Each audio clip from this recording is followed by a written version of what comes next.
भक्ति के दो पुत्र के दर्शन आते हैं, एक ज्ञान एक वैराग्य। तो जब कलयुग का प्रभाव बढ़ा, कलयुग आया, तो तीनों के ऊपर उसका असर पड़ा। चलती चलती भक्ति घूमती घूमती यहां हरि क्षेत्र वृंदावन पहुंची। तो जब भक्ति यहां पहुंची तो भक्ति के ऊपर का वो प्रभाव खत्म हो गया,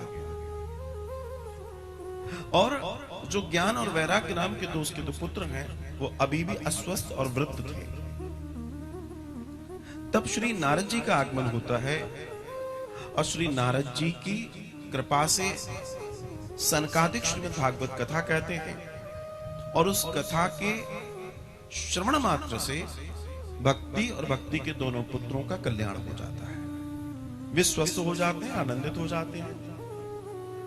जो मूल बात जानने और समझने की है, जिसे हमें समझना है, जानना है, वो ये है कि हम भी ब्रज में हैं या हम जीवन में कहीं भी हैं, अगर हमारे अंदर भक्ति है तो हमें यह पता लगाना है कि हमें ज्ञान है कि नहीं, और ज्ञान है तो फिर वैराग नहीं आ रहा, इसका मतलब कहीं कुछ कमी है। वैराग का मतलब यह नहीं है कि घर छोड़ के कहीं चले जाएं, पहाड़ पे जाके माला जपे, नहीं। वैराग का मतलब यह है आसक्तियों से, ममता से हम अपने आप को बचाए रखें, किसी मोह बंधन में हम नहीं पड़े, कोई चीज हमें बांध ना पाए, और हम अपने जीवन को आनंद के साथ जिए।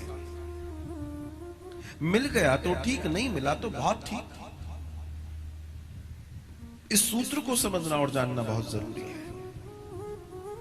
और यही इस कथा का मूल दर्शन है कि हम पूजा कर रहे हैं, मंदिर जा रहे हैं, जो भी कर रहे हैं, लेकिन मूल समझने की बात यह है हमारे अंदर शांति है कि नहीं है। अगर ये सब करने के बावजूद भी हम अशांत हैं तो इसका मतलब क्या है, हमारा ज्ञान वैराग्य पुष्ट नहीं है, वो भी बीमार है। भक्ति तो है, हम यहां बैठे हैं, इसका मतलब है कि भक्ति है, बड़ी थोड़ी है, बड़ी ज्यादा है, पर है। पर हमारे अंदर वो ज्ञान है कि नहीं, हमारे अंदर वो रागों से छूट जाने की जो अंदर एक होती है, उत्संग उमंग होती है कि अब राग नहीं, वो है कि नहीं। तो कल इस कथा के माध्यम से भक्ति ने, ज्ञान वैराग्य ने इस मूर्त को जाना और अपने जीवन में उतारा और उनको लाभ हुआ।